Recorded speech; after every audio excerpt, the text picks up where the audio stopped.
Hi, everyone. So today we're going to be talking about aggression, antisocial behavior, and social withdrawal. And let's get right into it. So, class outline, what are we going to look at? We are going to see how aggression is defined and explored. So there's different social correlates of aggression, meaning what are the different social factors which can cause aggression, can be a reason for aggression, can lead to aggression, things like that. We're going to look at theories of aggression, how researchers have defined aggression and how it works. And we are also going to look at genetics and aggression. So whether it's a genetic phenomenon, whether that's like biological basis or the genetic basis is the only way in which we can understand aggression, or are there other ways? The next thing that we're going to look at is social withdrawal. So we're going to look at how that's defined and explored as well. We're going to look at the Copland article, which you all have read. And then we're also going to look at how bullying is defined and explored. And we're going to look at the Wolk article within that. So let's just begin right away. What is aggression, right? So aggression is commonly defined as a hostile or violent behavior or act towards another.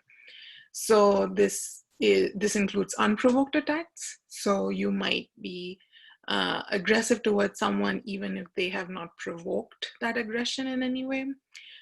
It can encompass either physical, verbal, mental, emotional. There's a lot of different types of aggression. It's not just somebody being physically aggressive against someone else. And also, sometimes aggression can be directed at self, right? An example of that is self-harm, which is aggression that is directed towards your own self. So aggression serves a lot of purposes. So it's not just a goalless activity. It can help you express anger. It can be a way for you to intimidate others and assert your dominance in a situation. It's basically a way in which you're sort of placing yourself in a hierarchy as compared to somebody else in your environment.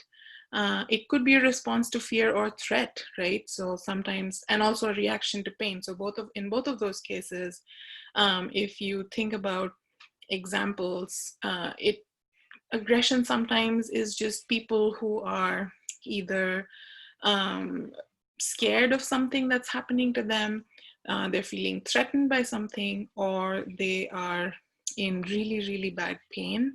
They might be lashing out, and it seems aggressive, but then the purpose there is that that person might be so overwhelmed with something that they show that by being aggressive in whatever way that might be.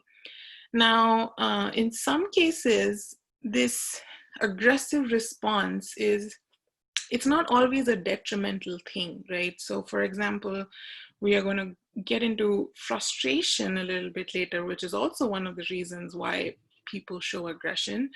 And in that case, an aggressive response to frustration may not always be a detrimental thing because it's going to help you attain a certain goal, right?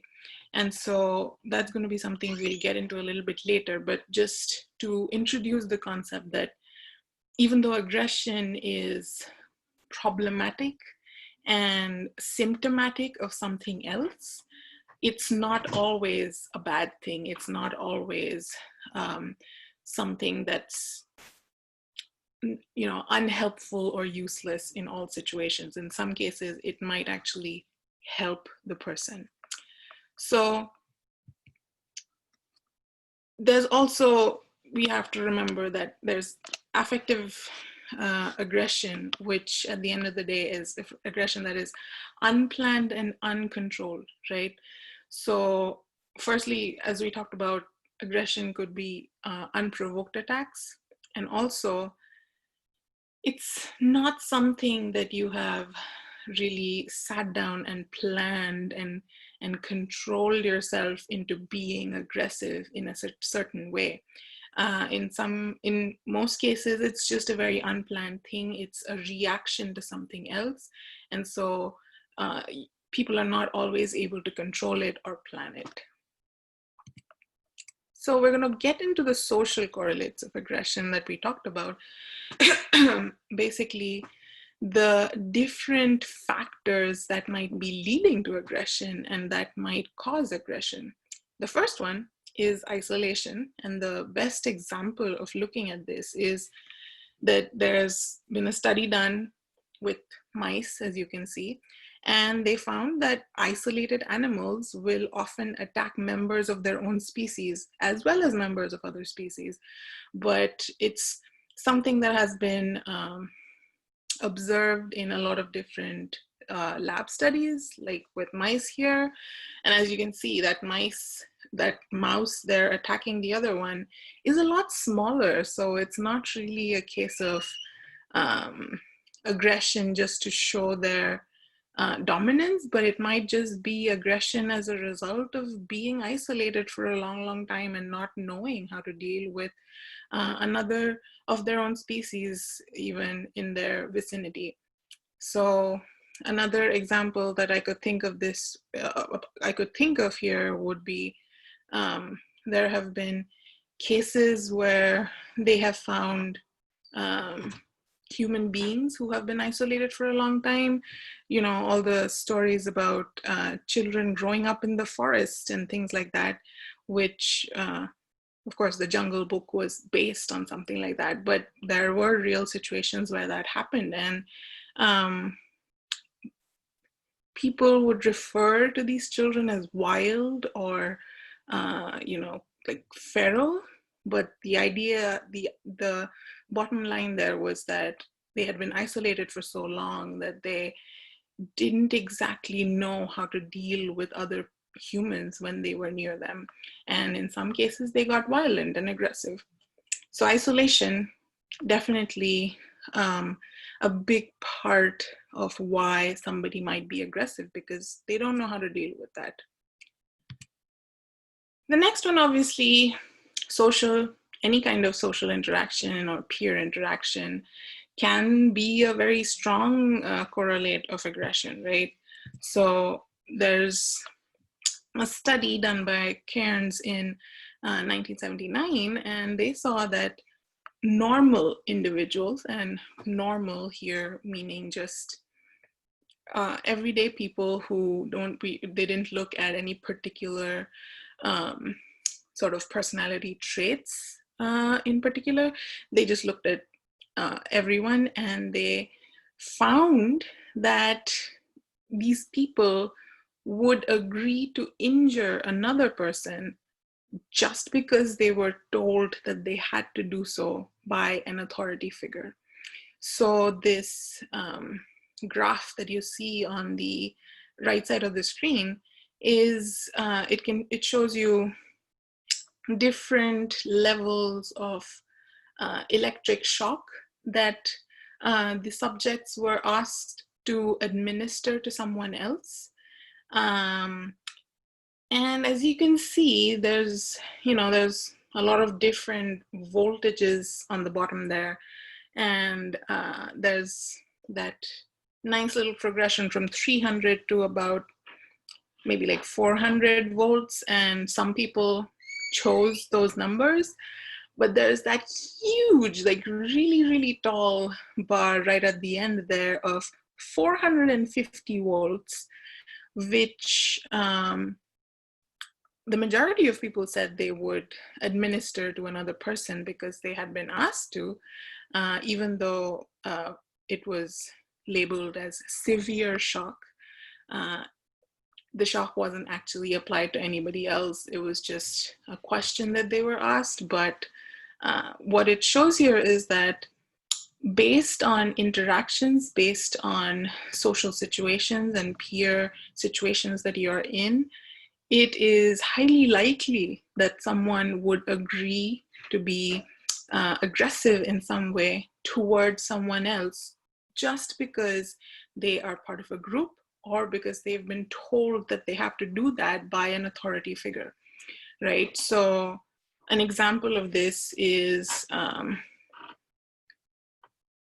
there's a movie which I'm forgetting now, but there's actually a lot of movies about this, is that during the Second World War, for the German army and German officials, a lot of them, after the war was over and they were being tried for their crimes, would just say that they were asked to do whatever they did. They were asked to put Jews in gas chambers or, put them in front of a firing squad or whatever it was. And their reasoning for doing that was always that they had been asked to do that by somebody in authority. And it's a sort of example, even though obviously war is a much more different example, I guess, and aggression seems to be almost normative in that situation. But that's kind of how you can think of this, is that when you're asked by somebody in authority to do something, even if it is a highly aggressive and heinous act, you're probably going to agree because you don't really see any other option. So that is a huge part of why people might be aggressive as well. So the next one is the frustration aggression hypothesis, which I brought up a few slides ago. So this little excerpt here comes from a study, a very old study from 1950, which is why the language is kind of interesting. But as you can see, it says, to a slight cue of teasing produced by the sister, the frustrated boy reacted with disproportionately strong aggressive responses. In the heat of the moment, he passionately believed these responses to be warranted.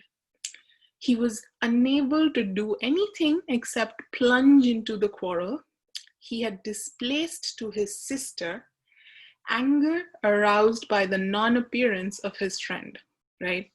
So in easier speak, the boy was disappointed by his friend not showing up. And so he was already sort of frustrated and disappointed. And at that time, when his sister came and was teasing him about something, the frustration got displaced into anger and aggression here towards his sister, right? So that's what the frustration aggression hypothesis is that when somebody is frustrated, it sometimes will become aggression. Now, there is a factor of emotion regulation here, right? So how does this really work? There is this theory, the frustration aggression theory, that kind of explains the process in which this is going to occur, and maybe not, it doesn't have to apply to everyone, but that's how they saw it working. And so as you can see right at the beginning, there is frustration, right? There's frustration, and it's because of a certain goal that you're trying to maybe get to. There's two ways you can act from there. The first is there's an instigation to aggress. So you're getting instigated by someone around you when you're frustrated, and that could be your, the match that needed to be lit for you to get really aggressive. So one is that. The other thing there's a lot of additional responses that you could have to frustration. For example, withdrawal. You could just withdraw. You could say, I'm going to take a walk right now because you are, irritating me. I'm already frustrated, and I know I'm going to probably erupt into anger right now. And so I'm going to try not to do that. I'm going to walk away. I'm going to withdraw from everything. That's one of the ways you can deal with it. The other way, of course, is you're getting instigated and you're ready to aggress. What happens then? You can either show outward aggression. So that's the other sort of next step in that, what is this called? Like the table, it's not a table, it's a chart. The other part of the chart there, so you're gonna show outward aggression, right? You got an instigation to aggress, you're already frustrated, you're gonna show outward aggression. You're gonna either get physically aggressive, you could be verbally aggressive, mentally, all the different ways that we saw. So outward aggression could be in any of these different ways, but you're gonna show outward aggression in most cases towards the person who just instigated you, or in this case, it could also be, for example, you are frustrated already, and I'm trying to think of less extreme examples, but I can't think of anything. So your laptop refuses to turn on for some reason, right? And you're already frustrated. And outward aggression in this case would be you just bang on it, or you're just like, you get really, angry, and you hopefully don't throw it on the ground because that's gonna be bad, but you throw it on the bed and you're just trying to get that aggression out. That's outward aggression. When you're getting this instigation to aggress, you can also show inward aggression here. Inward aggression, their example is suicide, right? Because you didn't outwardly express that aggression, and you're just turning it inward, and you're just like, thoughts of, why is this happening to me? Why is all of this happening? It's not fair. Life is unfair. That's just a whole whirlpool of thoughts that you get pulled into, and suicidal ideations can very easily arise from that kind of a situation, right? So inward aggression, basically some sort of internalization of the frustration and anger that you're having and turning it inwards towards yourself. If you don't have the inward aggression, you're actually going towards the outward aggression, that could also be shown in two different ways.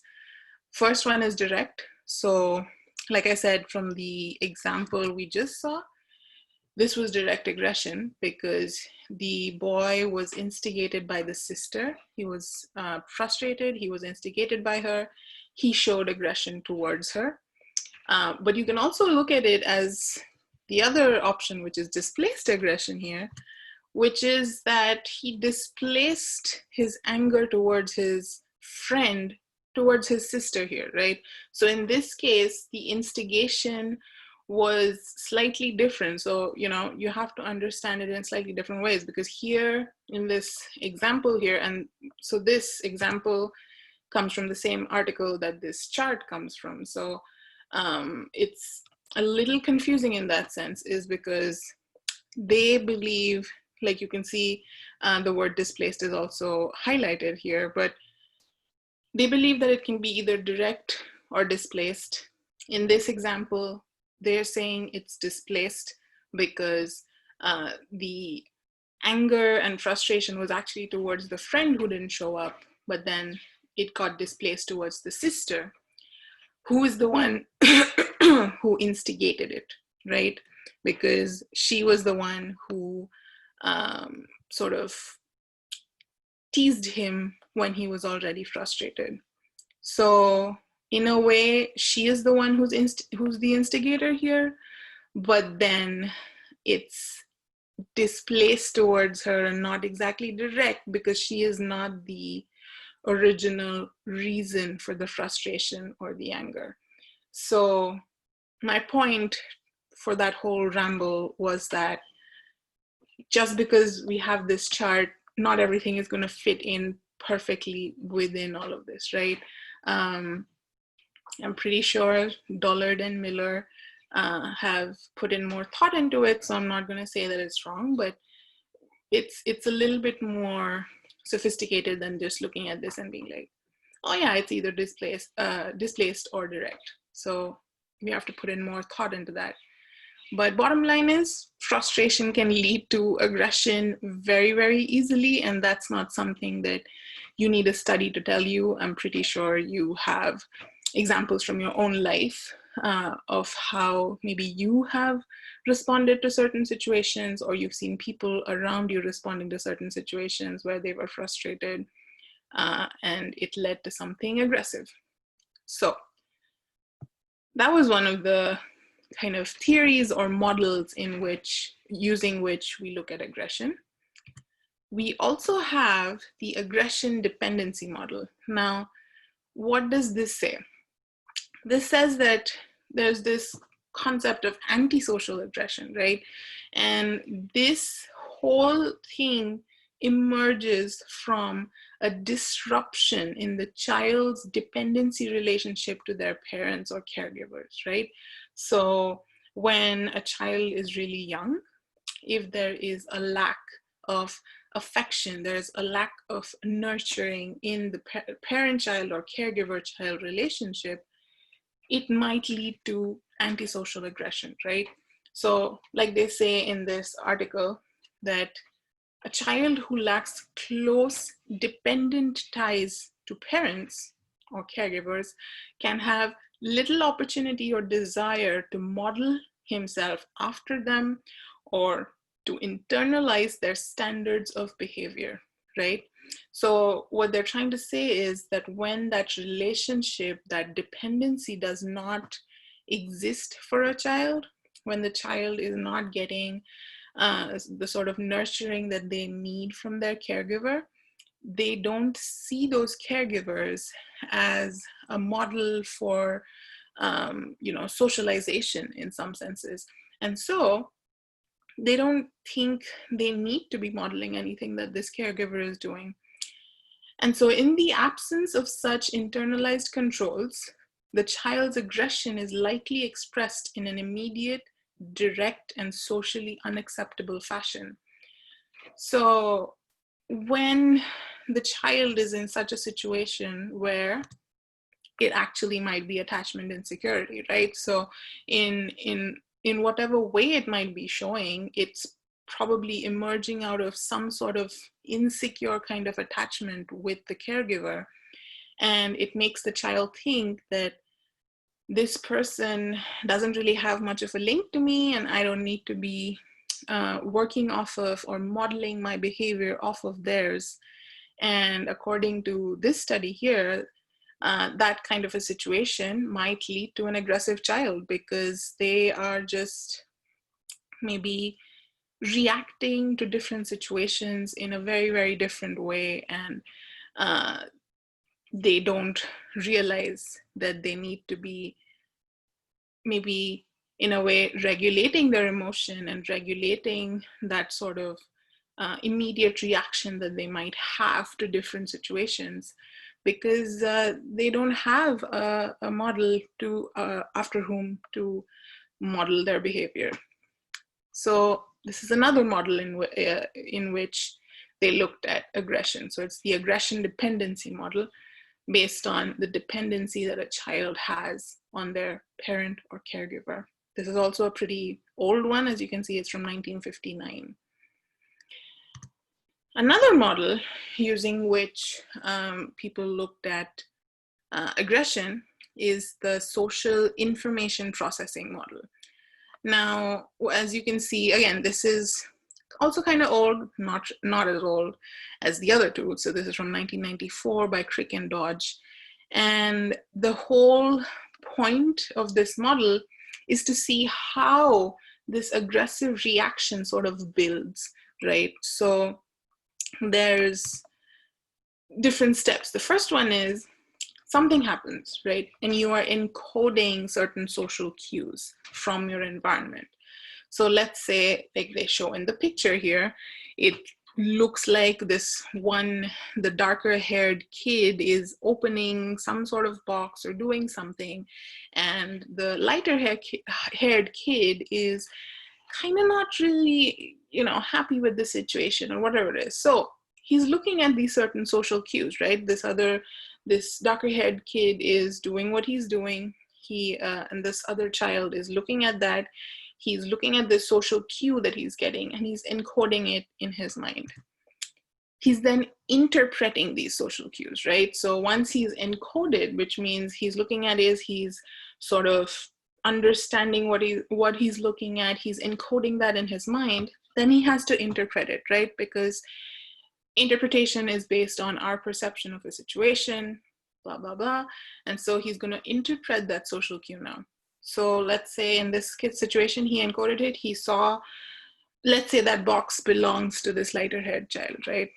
And he is not happy with the fact that this other kid is here going through his stuff or messing with it. So he's interpreted it in some way now. Now he has to formulate a goal around this.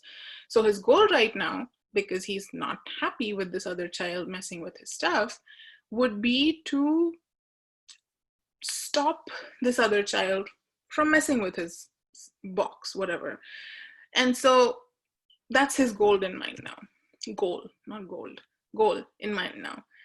So the next thing he has to do, he has to strategize a reaction. So he can either lash out at this other child, he can fight him for this box, or maybe he can strategize some other reaction, right? Something else that he has to sort of think about and kind of figure out a better way. Well, for an aggressive child, the better way would be maybe to fight, but figure out a different way in which to deal with it. Then you select your reaction. So you have your options now. You can either be aggressive towards this other person, or you can maybe try and engage in a conversation with this other person. And now you have to select a reaction from the different strategies that you have kind of come up with in your mind. And then you have to implement it, right? So that's the process in which, and as you can see in the diagram here, the fifth step is to evaluate the likely effectiveness as well. So when you're thinking of these different responses, you're also sort of imagining the final result that's going to come out of it, right? And so then when you're thinking about that, you're also trying to understand, okay, so if I do this, this is going to happen. If I do that, this is going to happen. If I'm aggressive, this kid might be fine with it. But then if he's not, he might fight me. This might not lead to a good situation. Or he might think that if I try to engage him in a conversation and tell him that, hey, I would like you to stop doing that. And maybe he knows that the darker haired kid is not particularly interested in listening to him tell him to stop doing what he's doing, and that maybe he's going to just react badly to it anyway. So there's these different evaluations that are happening for these different options as well. And then you enact a response. And the last one, as you can see in the diagram, is peer evaluation and response, right? Because just because you are going through this whole process, you are processing all this information in your environment, does not mean that that's it. Once you implement it, the other person is also going to respond to it. And it's a cyclical process there as well. And an important part of this is also the fact that, as you can see right in the middle of that circle, is that the child's mental state. So there's past experiences that this child has. There's certain social expectations. There's norms and rules. And there's knowledge of these norms and rules, which also affect the way in which this whole process is going to happen. This whole processing in your mind is based on these different things. And of course, like I said, the last one is, what does the other individual do? Now, the point is that for aggressive children, as I mentioned, studies have found that they have fewer encoding competencies. So basically the way in which they just begin looking at a situation is different from a non-aggressive child. So when a child with aggressive tendencies is going to start encoding a social cue, they are already looking at it in a completely different way than a non-aggressive child, right? So for example, in this situation, if the lighter-haired kid has aggressive tendencies, he's going to look at this situation and just think, what is happening, and why is he doing that, and I don't like it. And he's probably not even going to think why is this happening. He's just going to be like, I don't like what's happening right now, and he's messing with my stuff. And that's all that they look at. And so based on that, yes, it's definitely going to affect the way in which he goes through this whole information processing cycle, because the very first thing he started with was something that's already a more sort of belligerent or aggressive approach to the situation. Now, there's also, we have to understand the idea that there is always ambiguity. So while this seems like a pretty, self-contained, nice little thing that people can use in situations, there's always ambiguity in social situations.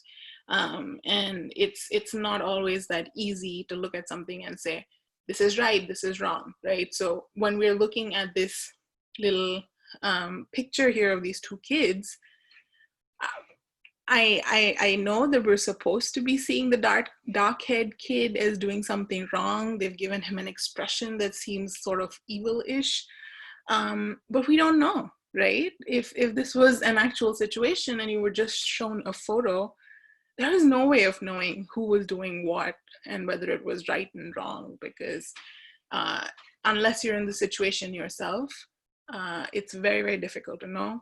Context matters, right? So that's a big part of what you need to remember in this situation. Now, so these were a few different theories and models in which aggression is dealt with. The point of it is that, yes, there's, again, as with a lot of things in psychology, there is no one way in which we can always look at aggression. There's a lot of different ways in which we look at it, and there's a lot of different ways in which people deal with it, which is why there's so much research on it, right? And then the next thing that we're going to be looking at are a few of the different ways in which aggression occurs. And also, yes, focus in this model is on reactive aggression, right? Because it's all about how you're going to react to something. And especially for people with aggressive tendencies, the reaction is the reactive aggression is the end goal of this whole information processing model. So again, it's not going to always be helpful to be like, oh yeah, if you just didn't process the information, you're going to not be aggressive. Doesn't work like that. You're probably just going to process the information and show some sort of aggression as a reaction. Okay, now getting onto the ways of aggression. Now, using just some examples, we're going to go through these. So the first one obviously is physical aggression, which is the most common way in which people might be showing aggression, or the most common way in which we talk about aggression, which is physical aggression. So, somebody sticks their foot out while you're walking down the classroom and you fall over, right? And also the example of being bumped in the face by somebody's book bag while leaving a classroom, right? This has probably happened to a lot of people, and it's gonna be seen as physical aggression, right? Especially if you're trying to trip someone, there is some sort of physical aggression there. If you're being bumped in the face by someone, there is some sort of physical aggression there. In a lot of cases, I'm pretty sure I've been bumped in the face by somebody's book bag multiple times. And in a lot of those cases, I think in all of those cases, it hasn't been an aggressive tendency from the other person. Maybe it was a mistake. But in case it's being done on purpose and consciously, yes, it's physical aggression, right?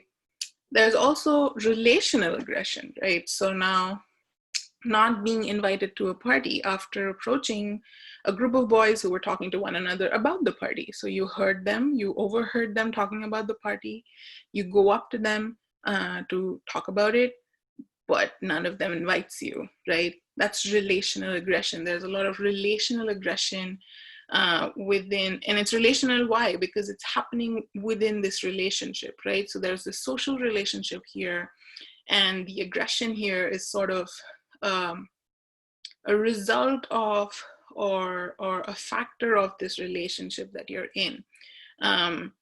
Another example is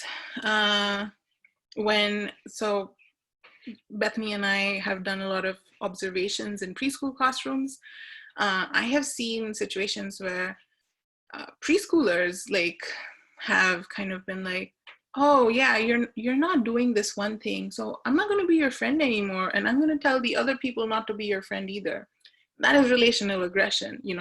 It doesn't seem like aggression in any way, but then if you think about it closely enough, there's this aggressive tendency here, is that if you don't do this, I'm going to do this as retaliation. And in a way, I'm trying to, what we talked about in the first slide, I'm placing myself in this hierarchy, and I'm going to affect where you lie on this hierarchy because of this one thing you did or didn't do, right? So relational aggression is pretty common in different age groups and amongst different people. And so we have to make sure we remember that. There's also covert aggression, so covert basically means sort of more hidden. So the example that's here is that losing a basketball game to a perpetrator who may have cheated by stepping over the free throw line and getting in trouble with the teacher after telling a boy not to cheat who appeared to be cheating.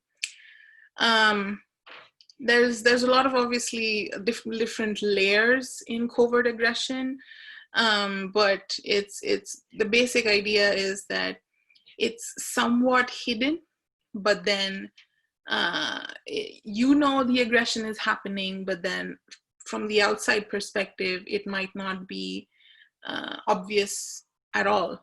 It might be very, very difficult to tell from somebody from the outsider's perspective whether there's aggression happening at all. And so this kind of aggression can be very, very dangerous, and also can lead people to feel very gaslighted or manipulated in some senses, because they know they're being aggressed against. I don't know if that's grammatically correct, but they know that they're facing aggression, but then it's very difficult to prove that that is happening to somebody on the outside, because the aggression itself is kind of hidden underneath a lot of different layers. The last one that we're talking about here is property destruction. It's aggression. I mean, it's outright aggression, but property destruction, even though it's not aggression against another person, it's still aggression. If somebody, so the vignette here talks about a ball crashing into complicated marble track, breaking it apart, right? I've seen, again, in preschool, you can see this. If somebody's building this really intricately, detailed block tower, and another kid comes and just walks through it or kicks it down, that's in a sense property destruction, and it's a kind of aggression, right? Because this other child who just walked through this thing knows that they're going to be causing a trouble here, or they're going to be eliciting a reaction from this other child who was building the tower. And so they know there's some sort of aggression that's a part of it. It's not it's not a mistake, right? And so property destruction in that sense is definitely a part of aggression as well. Now that we have this idea of, the different theories, we talked about that, and we now talked about the different kinds of aggression that we could be looking at.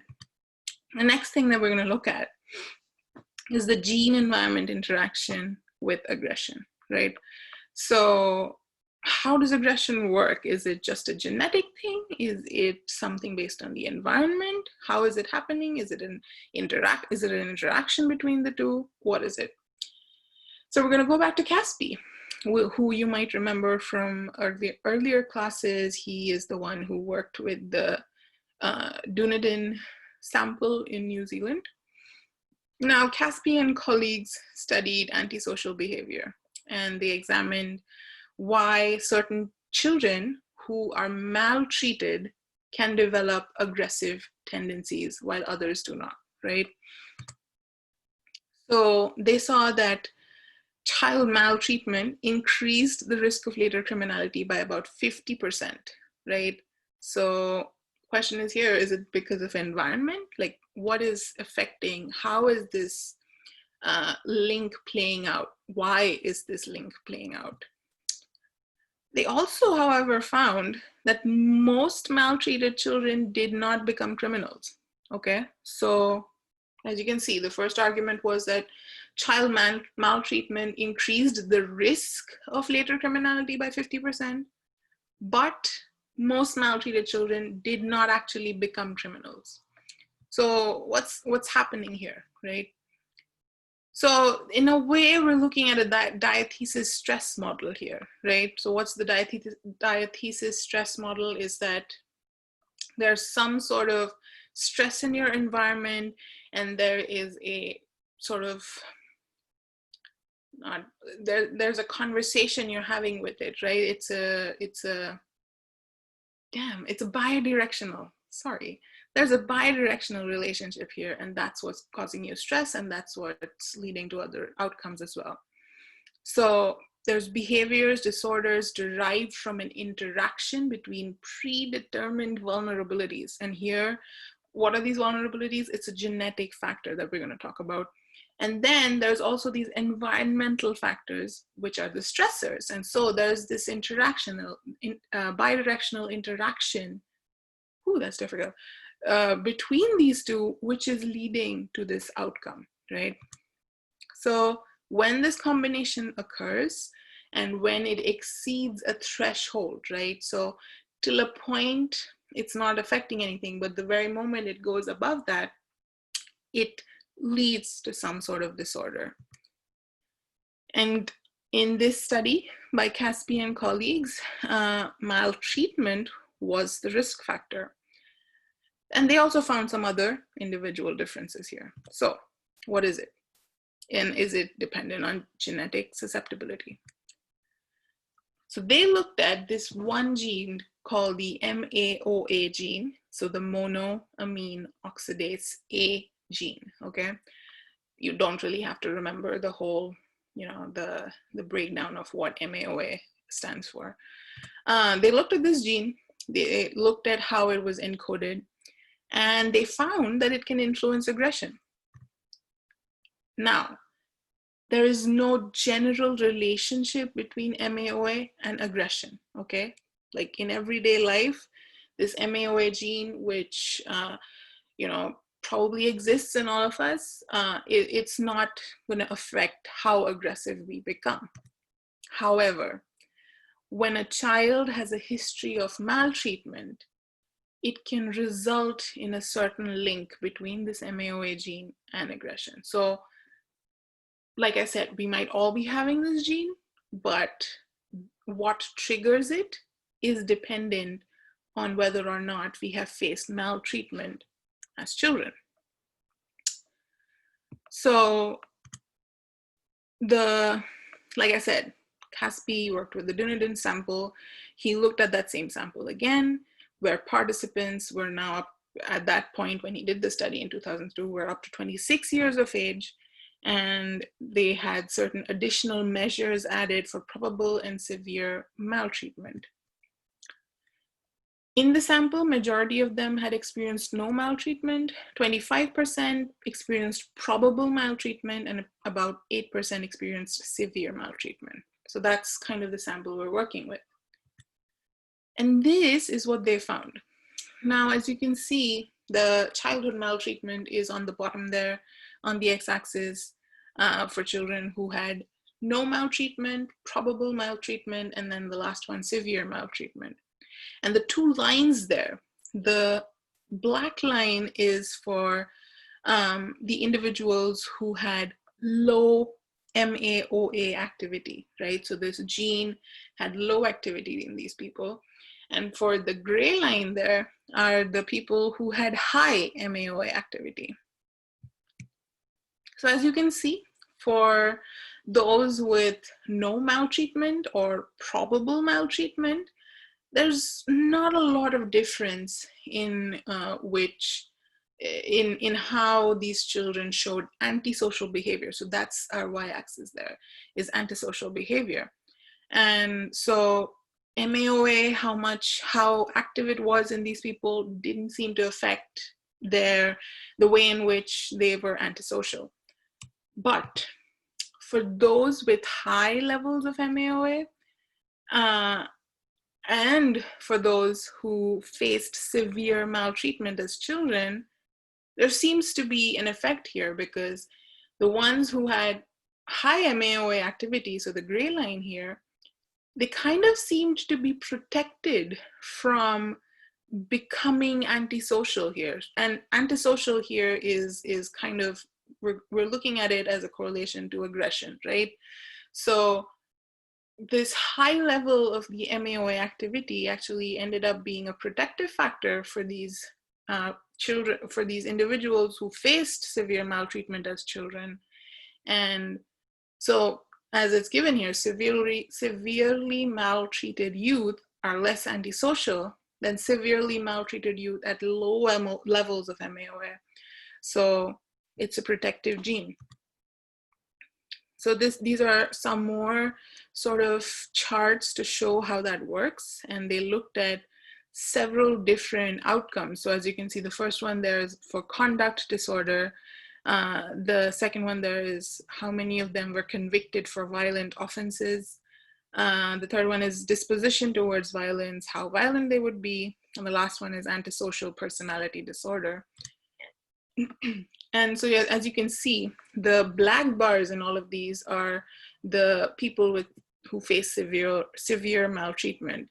And in all of these cases, they are at the highest risk of having these different negative outcomes, right? And also, even though that is the case, for those who had high MAOA activity, even when they were highly maltreated, severely maltreated, they still showed a lesser degree of risk of having these negative outcomes than those who had low MAOA activity, right? So the bottom line for all of this is that the MAOA is a protective factor. And at the end of the day, while it is not triggered for everyone, in certain environmental situations, and in this case, the environmental situation was maltreatment, in certain situations, it became this protective factor. And the end result is that genes and environment both together matter in how aggressive you become or the kind of aggressive tendencies you will show, right? So you don't have to remember like every part of that. The idea is that yes, genes and environment both matter when it comes to aggressive tendencies. Okay, so having gotten that idea, right, that it's not a completely genetic thing, like how much aggression you're going to show is not a completely genetic thing, but then it's not also a completely contextual or environmental thing. There's a relationship in there which we have to look at to understand it completely. So now that we know that, the next thing that we're going to talk about is stability of regression, right? So this is Dan Olvius. He's a very well-known researcher within aggression and bullying. We're going to talk about him more when we come to bullying.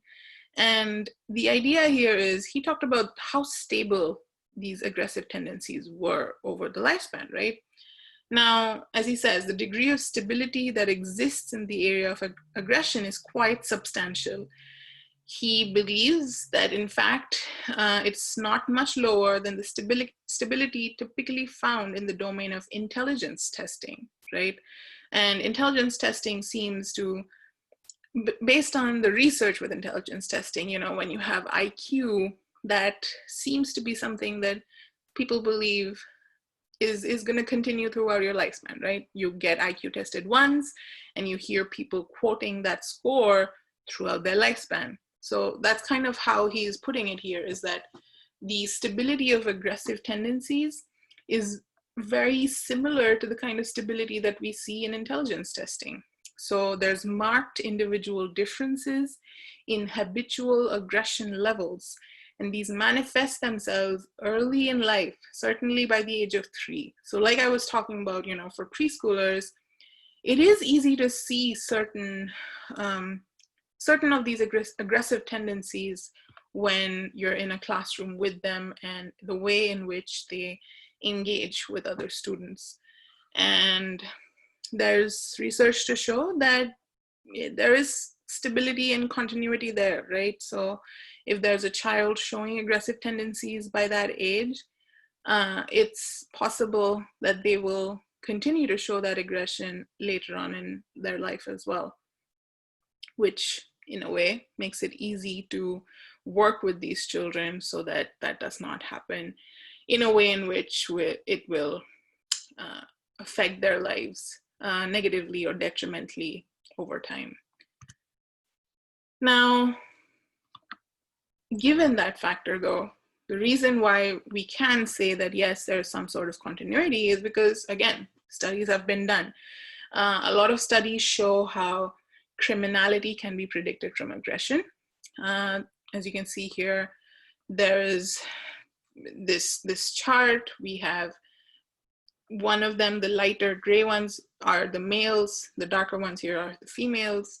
And you can see how aggression at age 8 has kind of helped predict the number of criminal convictions by age 30, right? Obviously, as you can see, there's significantly higher rates of criminal convictions for those children who classified as highly aggressive at this age of 8. So it's not just, firstly, it's not just a sex or gender thing here. It is based on how aggressive these children were at that age. And the ones who showed high aggression ended up being the ones who had the most mean number of criminal convictions by 30. And also, as is obvious by the chart, is that men are much more likely than women to have a criminal conviction regardless of level of aggression. We're not going to go very deep into that, but we will talk about it a little bit when we do gender in an upcoming week. So yeah, I mean, the point here is that there is, sorry about that, that there is a kind of continuity and stability in aggressive tendencies. And so we shouldn't really overlook that, because we can use that to help these children early on so that later on they don't end up getting affected negatively by those tendencies. So that was all about aggression, antisocial behavior, and we're now going to look at a little bit of social withdrawal, right? Now, social withdrawal in later childhood, there is a lot of research that has shown that the social approach and avoidance methods, right? There's these certain motivations which are a basic aspect of personality. When we talked about temperament, there's a lot of different theories which look at this idea of approach and avoidance to kind of understand the kind of personality or the kind of temperament that a child is going to have. If you go back to the dimensions which Thomas and Chess use for temperament, approach avoidance is one of those things. And so what this sort of conflict, you know, in this sort of conflictual relationship between approach and avoidance, what that tells us is whether a child is going to have a shy or anxious behavior. So there is a lot of evidence which shows that certain social profiles which derive from combinations of this approach and avoidance is there's studies which can tell us more about this, but then how these different motivations are impacting these same children later on, especially when peers become important, there's not as much research on that.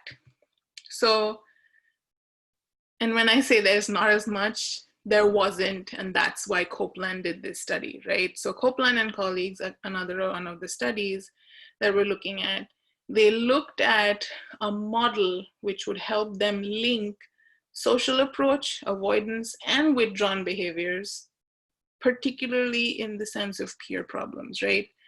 And they also compared social emotional functioning for particular groups of withdrawn children. So social approach and avoidance here, sociable kids were the children with low social avoidance and high social approach, right? Because they approach people more, they were not as likely to avoid people. They're outgoing, gregarious, socially competent. The next group of children were the shy children.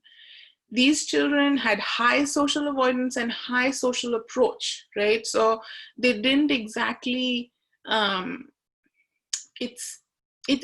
guess I would show all of them up so that it's easier to understand. So with shy children, there's high social avoidance. They would avoid people, but then there's also high social approach. They do want to actually interact with others. So they will go up to a group of friends, and once they're there, they might stand in the periphery or the outside of a circle of kids because they don't know how to deal with them. So there is some social avoidance there, but then they still want to be a part of it. So they're just shy, right? That's why we call them shy, is because it's not that they're not interested about it, but they just don't know how to become a part of that group.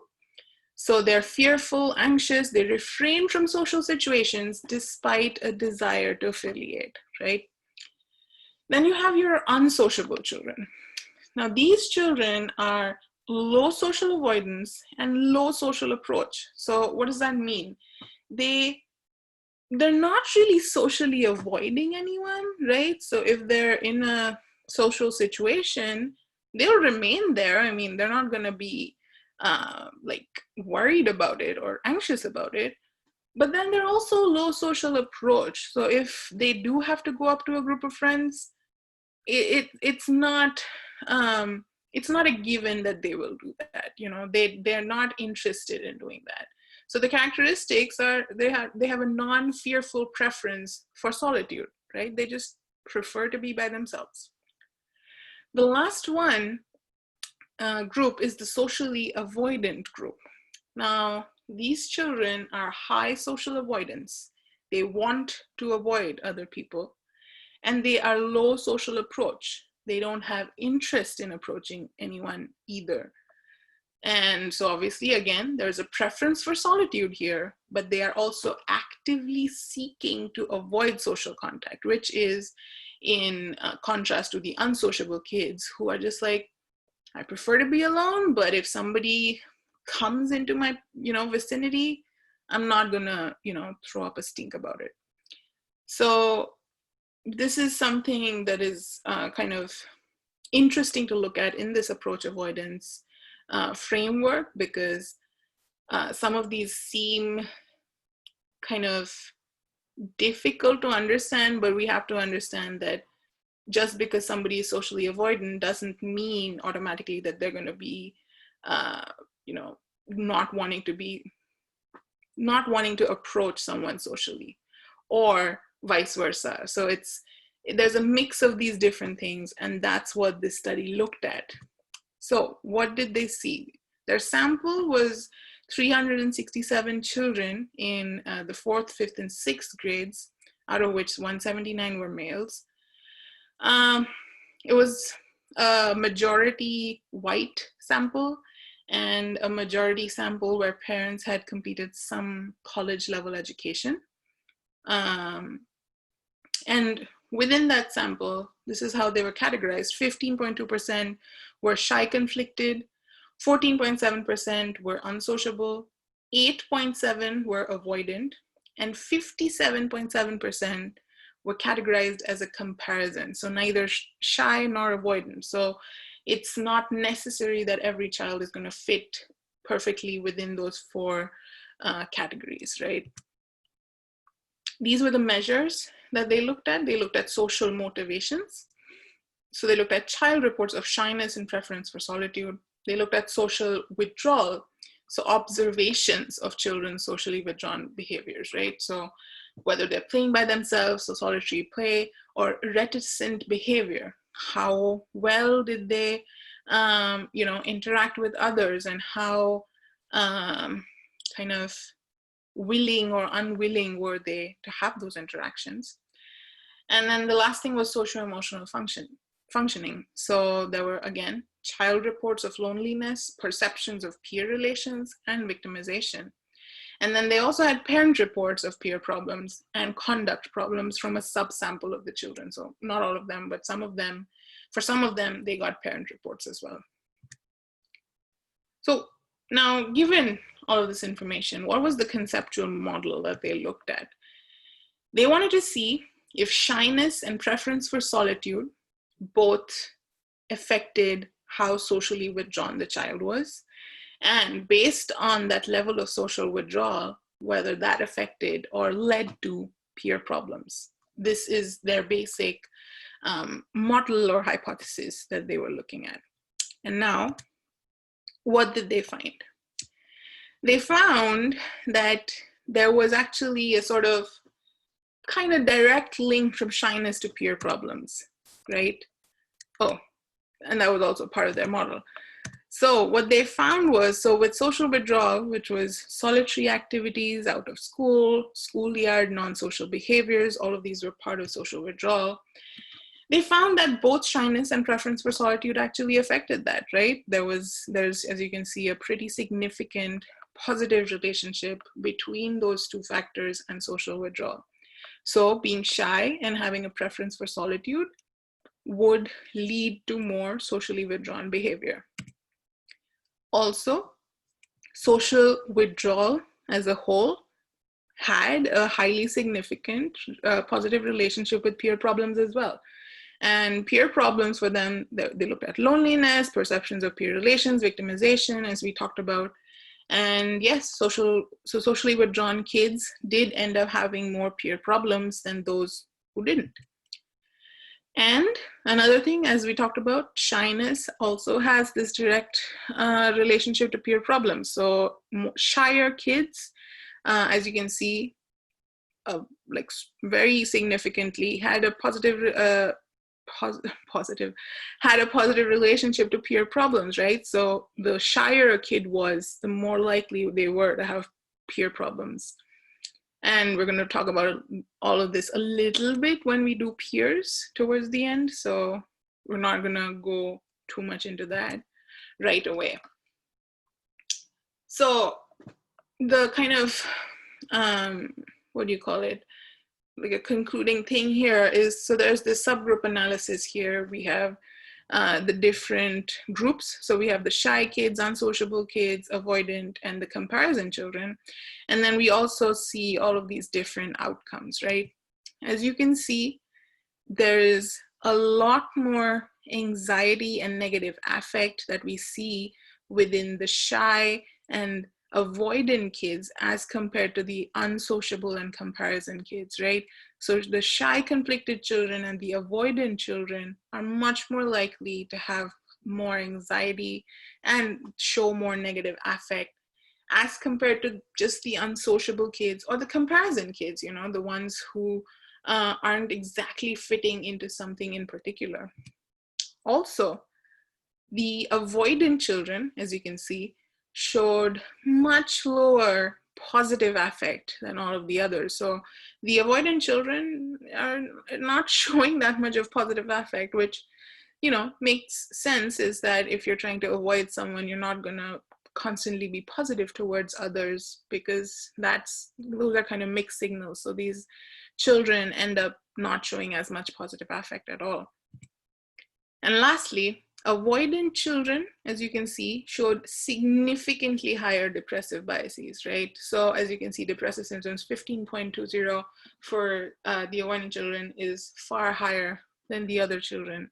So yes, being avoidant also led to more depressive states of mind. So what is this study talking about, right? It's the fact that shyness, preference for solitude, are associated with social withdrawal, but then there's different mechanisms here which link approach and avoidance with peer difficulties, right? So just because you're shy and prefer solitude does not mean that it's going to be related to social withdrawal, and then that's going to lead to peer problems. There's a lot of different other things also within that situation which kind of link the whole concept of approach and avoidance with peer difficulties. It's not just a straightforward model all the time, but yes, it helps us understand what's happening. Now, different profiles or subtypes of socially withdrawn children are demonstrating a very different way in which the socio-emotional functioning is occurring in later childhood, right?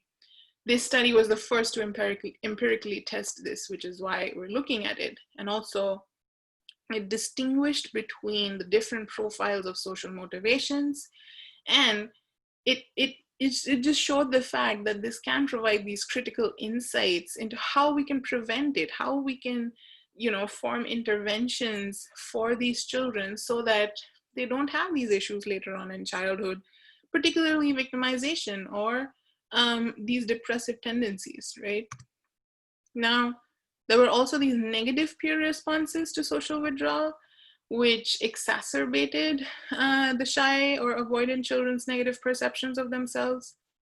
And this can lead to continued withdrawal, right? It is a kind of vicious cycle there, is that if you are a socially withdrawn child, or if you are a shy or avoidant child and you are socially withdrawn for whatever reason there is, peers might also respond negatively to that because they might approach you and want to play with you, and you give them a negative response to that. So they are also going to negatively respond to that, and kind of there might be relational aggression there, right? And it just keeps going in this circle and affects everyone negatively in that situation.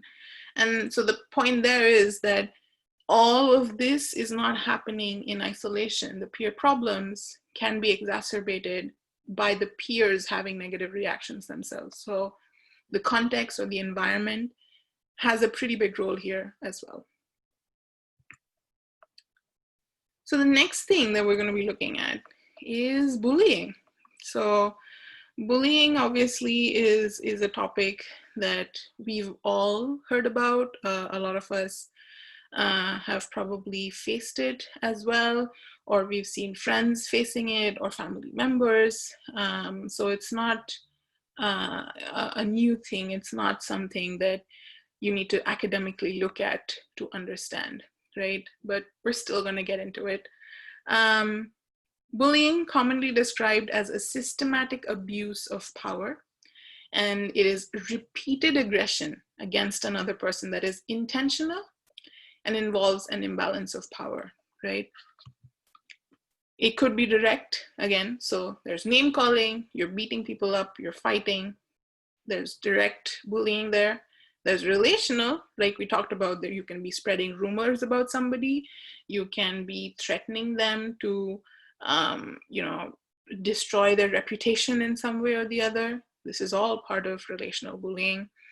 And it also always involves a perpetrator and a victim, right? So there's a bully, there's a victim, and there's always, almost always, not always, but there's bystanders. There's people who are viewing this and they know it's happening, but they may not be a part of it. Coming back to Olvius, so he did a lot of work on bullying, and so that's why we are going to be talking about his work. He kind of defines bullying as, like we said, there's an unequal power dynamic, it's intentional, and it's a chronic condition. right?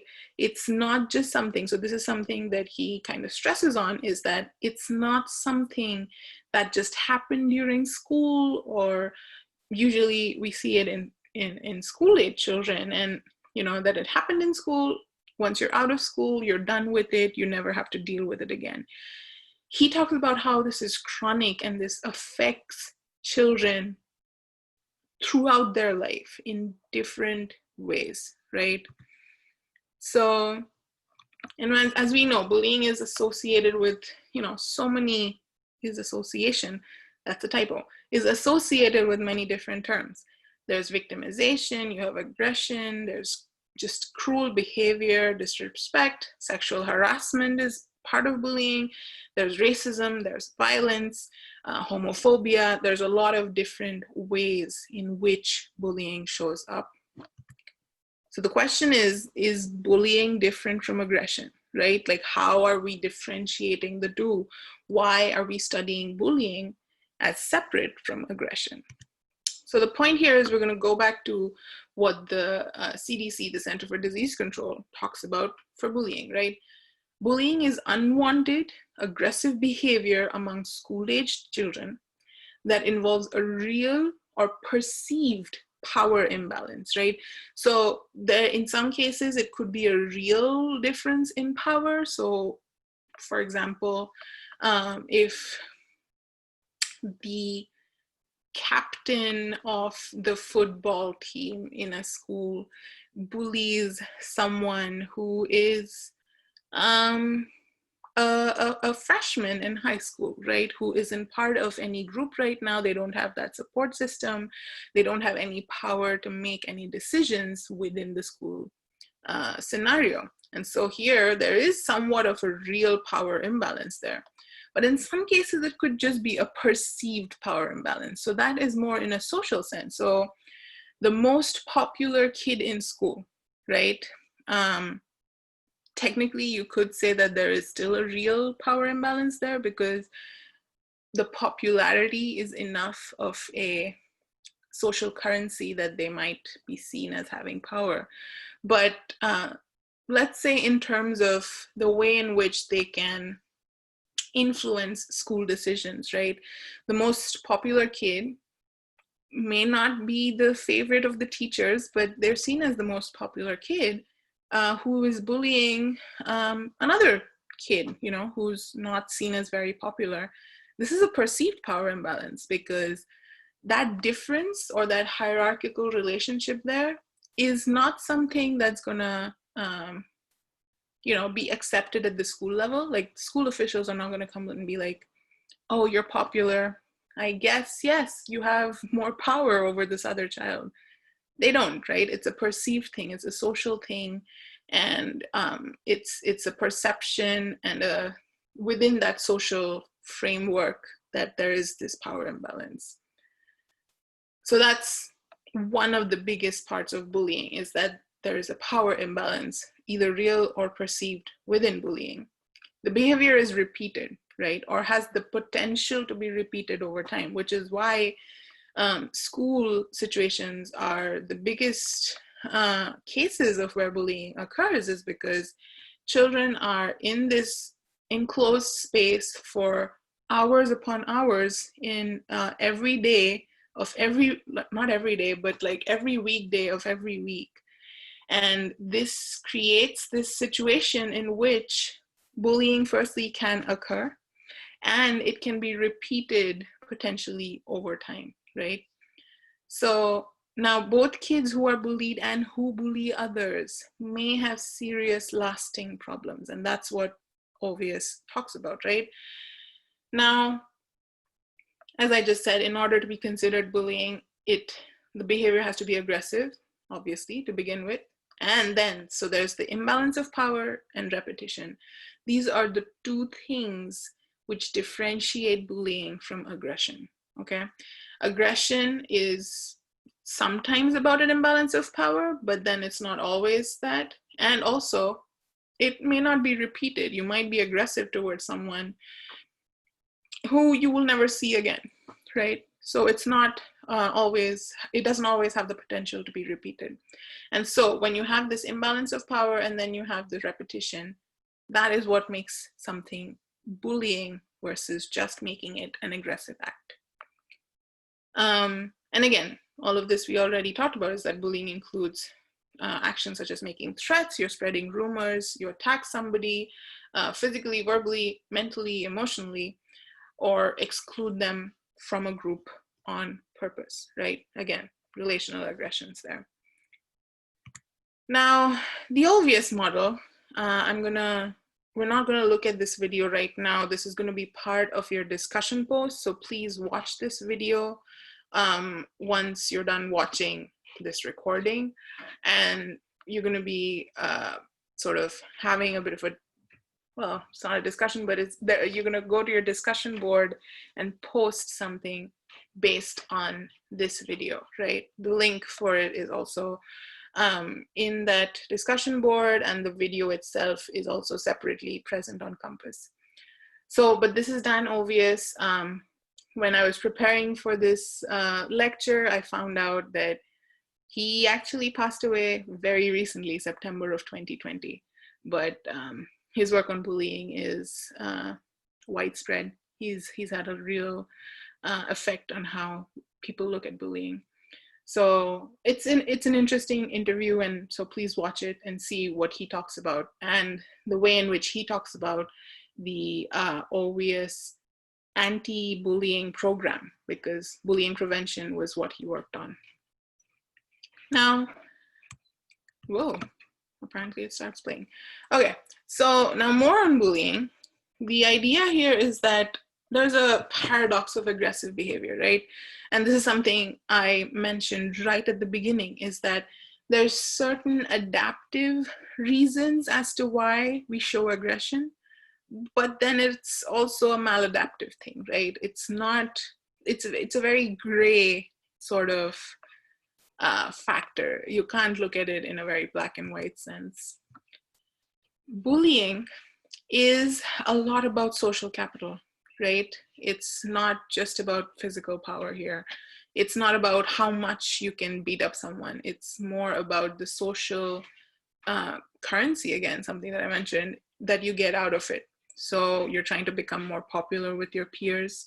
You are becoming more popular than the children you harass. So it's a very, sometimes it's a very dyadic thing. It doesn't necessarily have to be that you're going to become the most popular kid in school, but you're going to get more popular than the child, than the other person, the peer that you just bullied, right? So it's a sort of dyad in which this is working. It's a relationship of control. How much do you control? How many people's reactions, in a way, do you control, right? And there's a question of social network here, right? Because in most cases, you know when someone is a bully, right? It's very, very difficult for friend networks or people at home to just not know that someone is a bully. And now, obviously, cyberbullying is a big thing. And so even within the cyberspace, it's kind of difficult to not know when someone is a bully, because in a lot of cases, they're doing it very openly. It's not a hidden thing.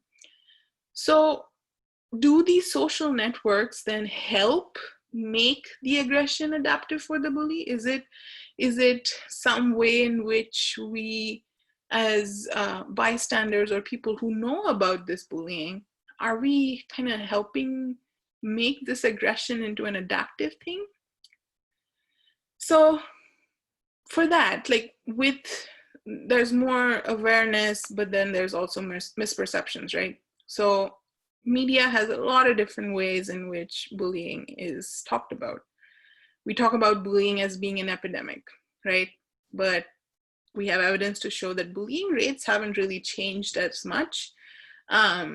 People reporting it might be much higher now, which is why people talk about it becoming an epidemic suddenly, but it's always been there, right? It's not a new thing. bullying and suicide as being linked. There's a lot of not studies. There's a lot of media which talks about how bullying led to somebody committing suicide. And yes, bullying could be a triggering factor, but we have studies to show that it's one of many factors, right? There's a lot of different predictors which can help us understand why somebody might have suicidal ideations, right? Bullying might be a factor in there, but it's very, very rare for it to be the only thing which drives someone to taking their own life. The other thing is bullies are young criminals. We have this idea of, bullies being these kind of aggressive, mean, really bad people or something. And movies kind of, show that. There's a lot of different media sources which will talk about it in that way. But there's studies which have shown that bullies are actually pretty diverse in their outcomes. Like, they're not always, doing badly at their studies. They're not always socially isolated kind of people. That's not real at all. They're very, very diverse. And in some cases, they are just like every other kid, but they're bullies. It's just another kind of factor in their personality. Bullies need to be punished. Now, bullying is obviously a very, very horrific kind of thing, and especially for those being bullied, it can have lasting effects on your mental, physical health. But when we just look at bullies as needing to be punished, we are ignoring the group phenomena, right? Because in some senses or in some cases, there's bystanders. And again, like, media talks about this a lot as well. They've shown it in a lot of, again, movies and TV shows, is that when there's a fight happening or somebody being beaten up, there's a group of people who might be standing around taking photographs, taking videos, and egging on the bully into beating this other person up because it's drama, right? And if we just talk about the bully being punished, we're kind of ignoring the fact that there's this social framework within which the bully is being allowed to act in a certain way. And just punishing the bully is not going to end the situation. It's not going to end bullying. We have to really understand and deal with this sort of social framework and with these bystanders who are not doing anything maybe, and they become part of the issue. And so that needs to be dealt with as well if we want to deal with this situation.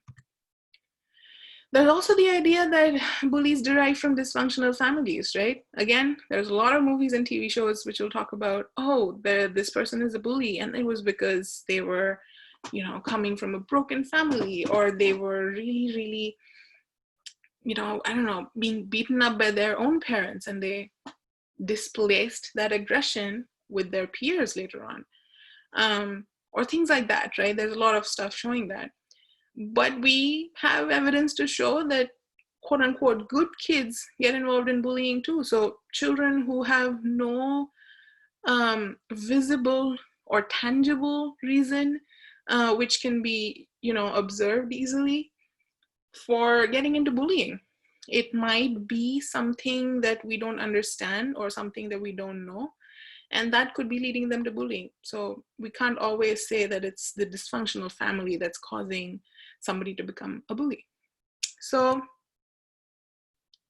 having that information now, we're also going to see how prevalent is it, right? So there's studies to show that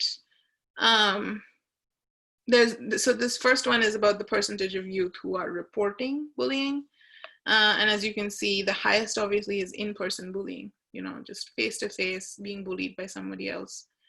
There is also bullying by phone, text messaging, online, or some other way, right? So there's a lot of different ways in which bullying occurs nowadays, and especially online, I'm guessing must be higher than 17% now, because the sheer number of social media platforms that we have now, and all of them can be used in some way or the other to victimize somebody else. So yeah, this is just an idea of how bullying occurs.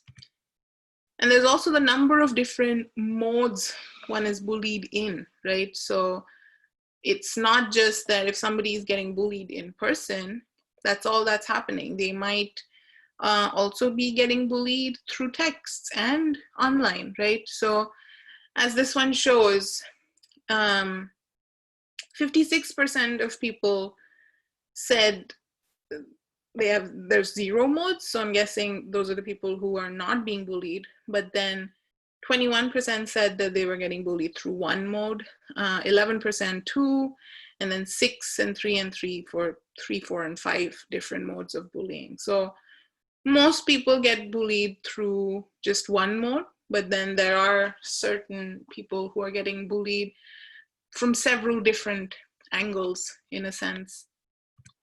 Now, bullying amongst LGBT youth.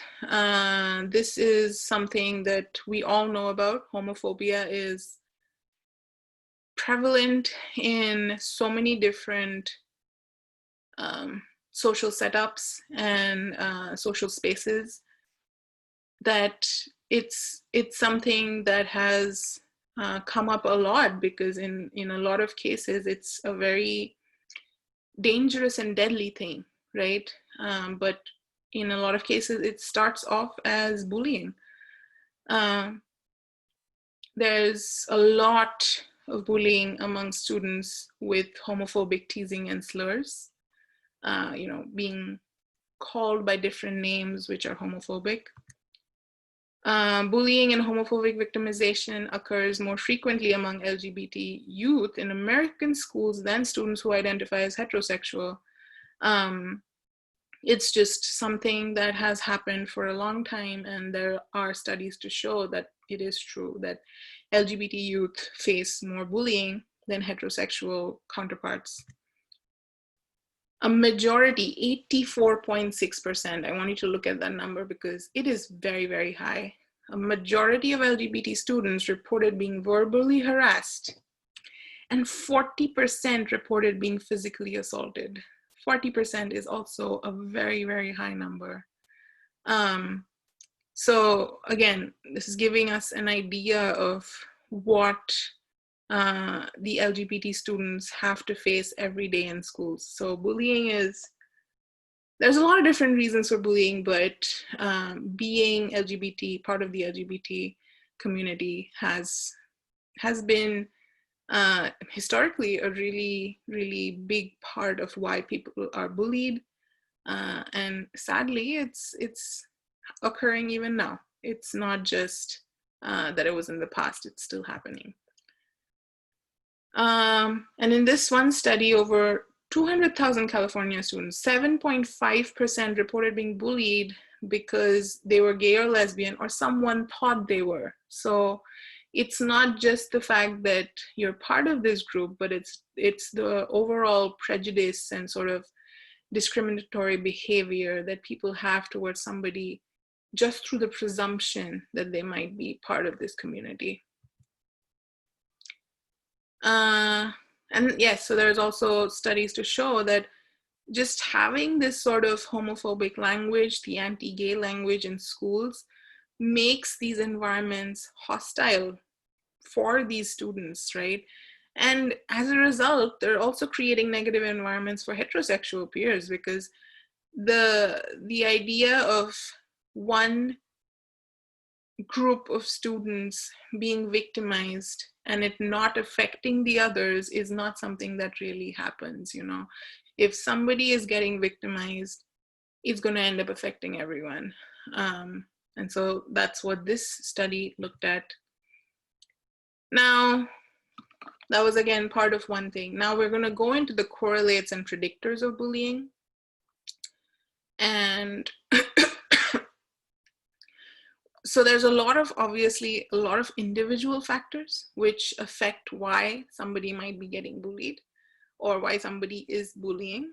And as you can see, all of these things, there's depression, anxiety, delinquency, impulsivity, alcohol, drug use can be a big part of it, positive attitudes towards violence or bullying. You might just keep hearing from family or from certain shows that being violent or being a bully is somehow cool, or that's just, a way for you to show your power. And that's what you grow up hearing, and that's what you internalize.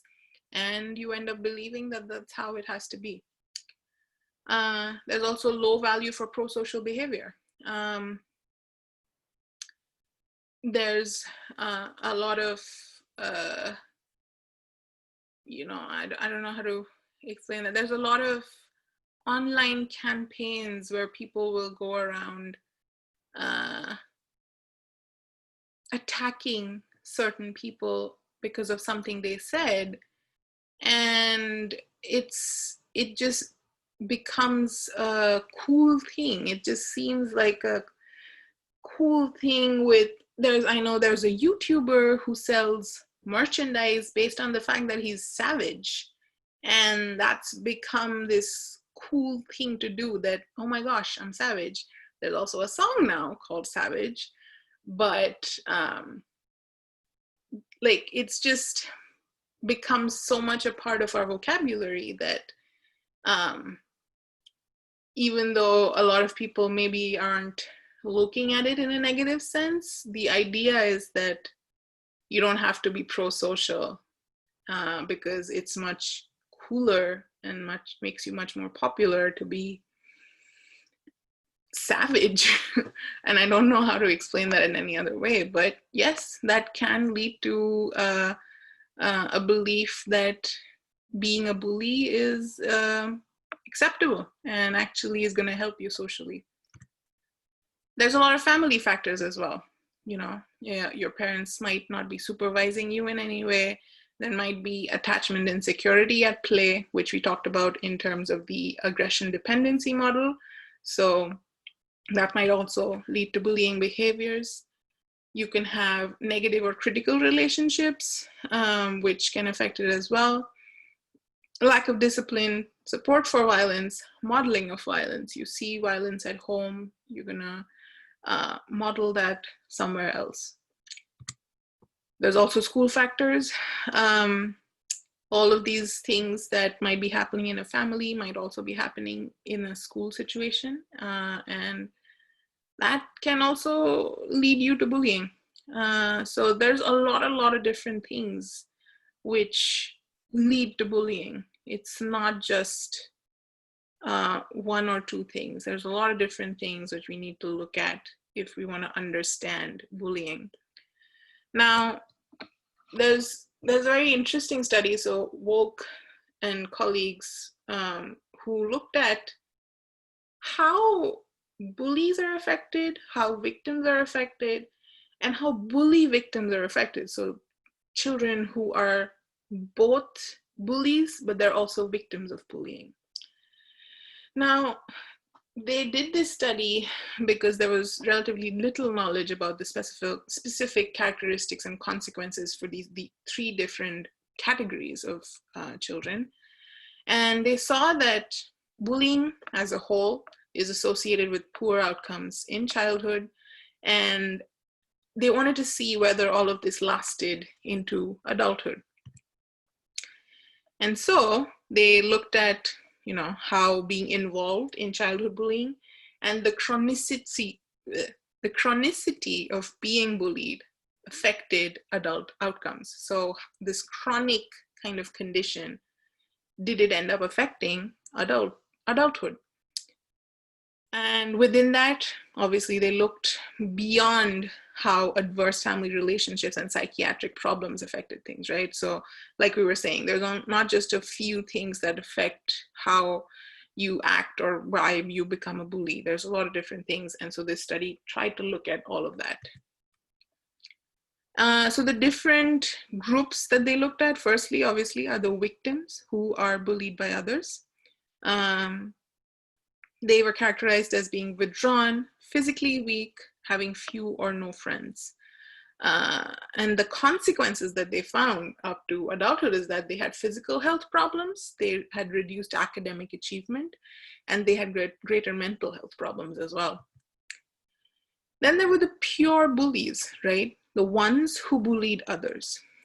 And they were characterized as strong, healthy children, competent in emotion recognition and social understanding. So it's not the fact that they don't always know how to encode cues, right? Like when we talked about the social information processing model, we talked about how studies have shown that sometimes children with the aggressive tendencies just can't encode things as well, and that's why they end up being more aggressive.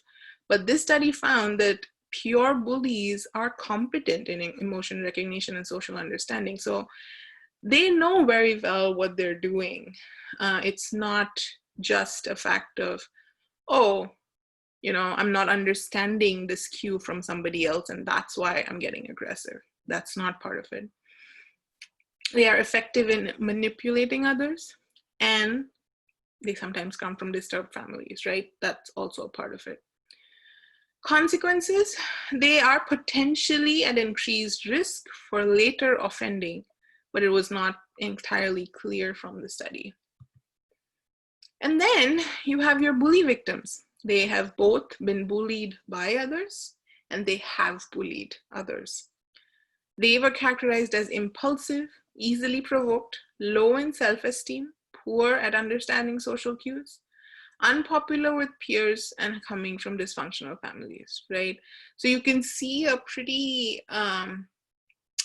clear distinction between pure bullies and bully victims here.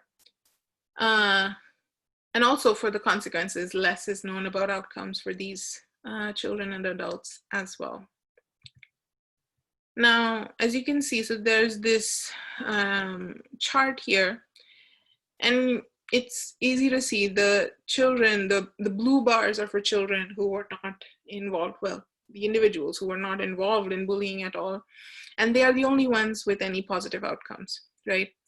The only bullies, so that's the yellow bars, the victims, who are the green bars, and the bully victims, who are the red bars. All of these individuals have negative outcomes in differing ranges in health, risky or illegal behavior, wealth, and social outcomes. So these are the outcomes on the bottom here. As you can see, the bully victims in all of these situations have the lowest outcomes from all of these groups. And that just goes to show that there's a really complicated relationship there, which needs more study. And there's a reason why these individuals have these low outcomes, because they've probably gone through a lot of different things which have detrimentally affected them. You know, they have been victims of bullying, but then they've also bullied others. It's a very interesting phenomena, but it definitely has the potential to affect these individuals much into adulthood. And that is what I talked about. So the effect holds for victims and bully victims after considering childhood family hardships and psychiatric problems. So I'm guessing they use those as controlling factors in the analyses, and they still found these later negative outcomes. And also, chronic victimization appears to be a considerable risk factor for low wealth and poor social relationships, right? So the more you're victimized, the more you are at risk for not being as successful, maybe financially, or having poor social relationships. So the summary here is that involvement in bullying in any form was associated with negative outcomes. So there's health, financial, behavioral, social outcomes. You're going to have, some sort of, you're at risk of these detrimental outcomes if you've been involved in bullying in any way, shape, or form. Controlling for childhood adversity and psychiatric problems, only bully victims continue to exhibit poor adult outcomes. Poor bullies were not at increased risk for poor outcomes once you considered childhood, family adversity, and psychiatric problems. So there's something over and above that which bully victims are going through, which affect them throughout the lifespan, which is not affecting pure bullies. So the bottom line here is that there's really long-term effects of childhood bullying for a lot of individuals. And it helps us answer this question, right? That is bullying a harmless rite of passage? Because, you hear it in a lot of places, even like in college settings, right? There's hazing and all of those ceremonies and all in fraternities and sororities. I don't know a lot about it, so I'm not going to really talk about it, but a lot of times they are talked about as just a harmless thing and a way of making friends and things like that. It happens in India as well in college settings, so I know it's something that happens, and people talk about it in this sense. But the idea that it's just a harmless thing and we're making friends, and once you share those weird adverse situations, you become closer friends than ever. It's not really harmless. It's probably affecting somebody somewhere, particularly if it crosses that certain threshold. And it might have long-term effects, even if it's not in childhood.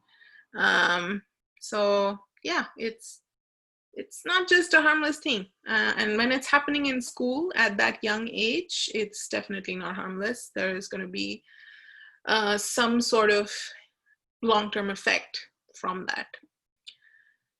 All right, so that's all I have for today. I would tell you all, please go to the discussion board for this week, and there's gonna be a question there based on the video by Dr. Olvius, and there's a discussion question that you're gonna have to talk about. And yeah, we shall see you all next week. Please make sure to look at the group presentation schedule, which is now up on Compass. If your name is not on there, please reach out to us so that we can put you in there. We've tried hard to obviously have everybody there, but then there's people who have dropped out, and some have dropped out but are still on Compass. There has been some confusion. So if you go in and check and your name's not there in any of the groups, please, please, please let us know. And also, yeah, if there's any questions about the lecture, please reach out to me, and hope you have a good rest of the week.